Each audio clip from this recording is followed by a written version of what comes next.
Today is March 26th, 2024. My name is Jo Reingold and I'm here with Golan. Hi Vered, thank you for coming in. Hi. So Vered, you had some interesting, unique experiences recently in Israel. Tell us about your trip when you were there in February.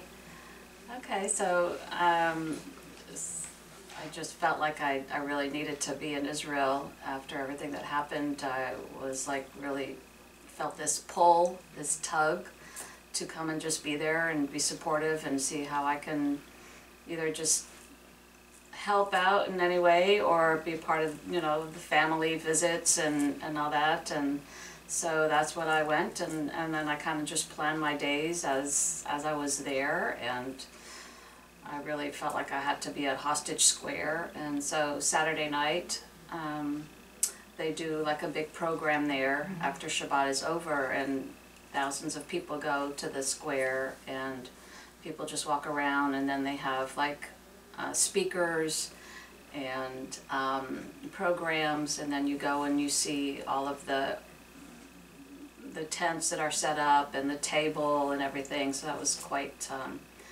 emotional to see. They have actually set up this make-believe tunnel that you walk through and into in the dark, and you just kind of hear the sounds of what it would be like in the actual tunnel. So it's very very eerie. And then the rest of the time I kind of just planned volunteering here and there, and ended up avocado picking one day, which was actually really nice. We went to a moshav in the south, and my cousins wanted to join me, so I kind of got them out of the house and out of their routine, and we went to this place, and it was pretty far south, near the Gaza border, and met all kinds of other people there that were volunteering and picked avocados. Who would have thought that that would be like a really nice and pleasant thing to do? And they showed us on the ground that there were remnants of rockets from the past that were just pieces on the ground or just sitting there. And then in the background during the day you can hear the bombing from Gaza. So it was like quiet, but also kind of like just unbelievable to have that experience. And then on the next day,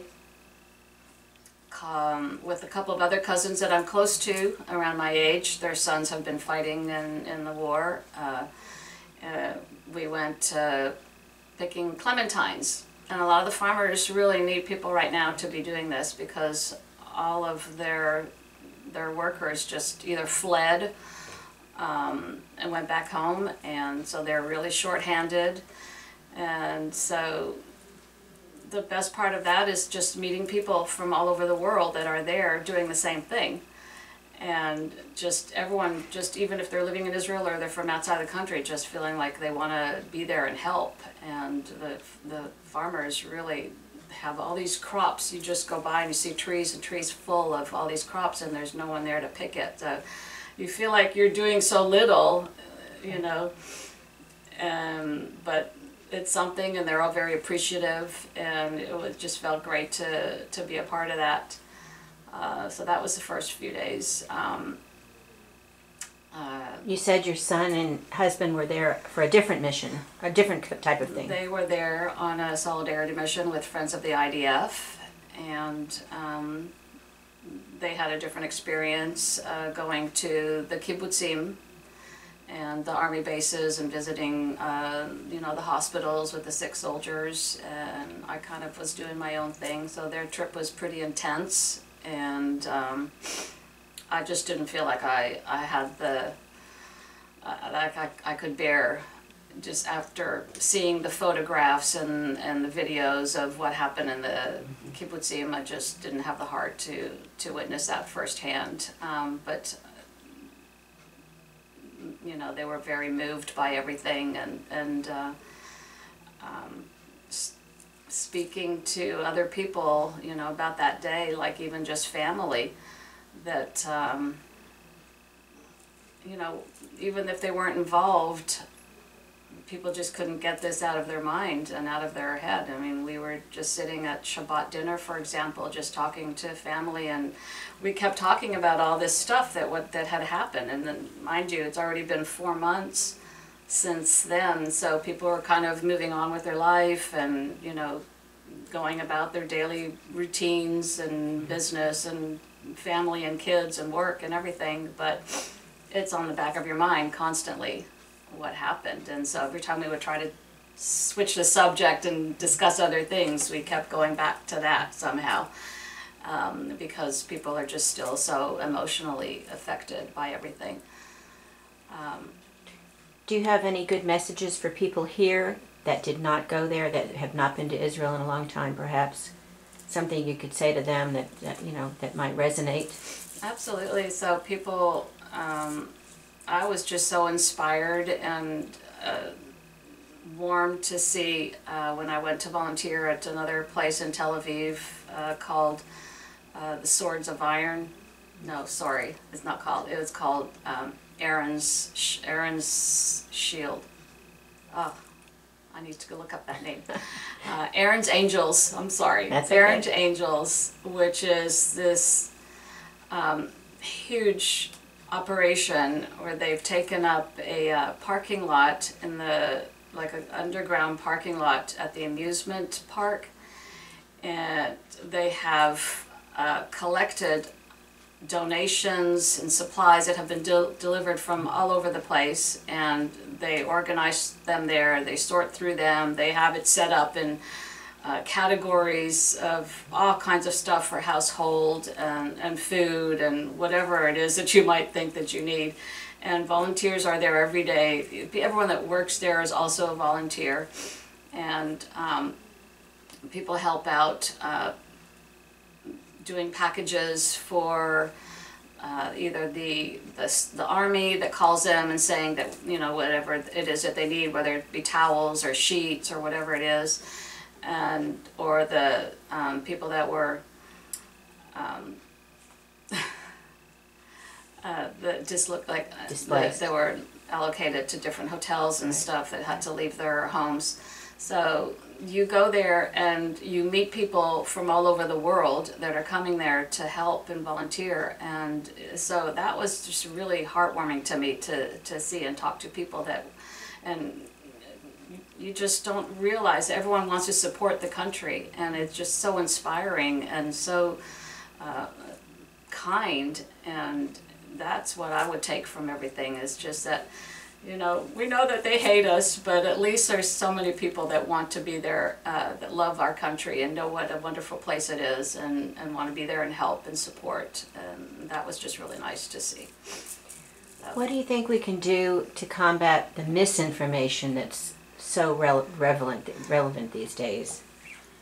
Oh my gosh, that's a loaded question. It's so hard. It is. It's people, you know, I'm doing my share, just trying to share things on social media. Well, and that's really all we can do is try to fight. And if you see something, say something, because, you know, they're way too powerful on the other side, and there's a lot of hate out there. So we have to try to do what we can to make it more positive. It's really hard. So you saw it all firsthand. What would you say to those of us Jewish Zionists here and elsewhere that Israel needs the most right now, from your opinion? I think Israel needs us to come and visit. They need us to be there. They want us to come. They need us to go there and shop. They need us to go there and just be there. They're just so welcoming and so friendly and so kind everywhere you go, and you know, they're so lacking now. A lot of the workers either in the army, and so people have to work longer hours, or shops can't keep up, and you know, so everything is kind of down. But they need people to come and visit and not forget about them and not forget about the hostages. It's like the more time goes on, the more time people just move on and forget our hostages are still there, and that's the main thing right now. Don't be scared. There's nothing to be fearful right now in Israel. It's a wonderful place. You just feel safe and warm and welcomed there. So just go and visit. I know there's no simple solution, but a lot of us are worried about the people that have been displaced and do not want to return to their homes. Can you think of I don't know, what's a good alternative for them? There's a lot of them out there that they're not willing to go back home.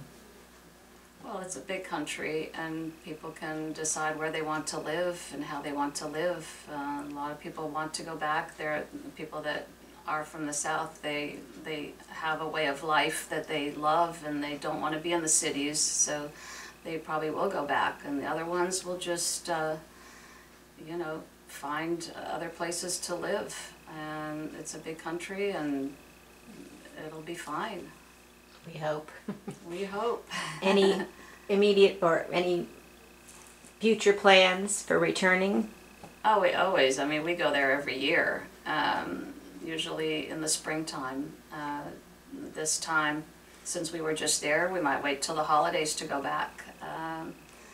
But yeah, I mean, even just because I was there and I was sharing pictures, about how nice it was to be there and to volunteer. I know that I've encouraged other people to do the same, and it's just you can't go wrong with being there. Even if you're just there just to travel and vacation, you're spending money, and that's what they need. Restaurants need us, hotels need us. So. And you say you have a place in Tel Aviv, right? We have a place we're very fortunate to have a place in Tel Aviv. And that's where you always stay, I assume, right? We stay in Tel Aviv. Mm-hmm. What area is it? I'm just curious. It's North Tel Aviv. It's not far from the Park Yerkon. Oh, very nice. Yeah. Beautiful. Well, I thank you for coming. Anything else you would like to share?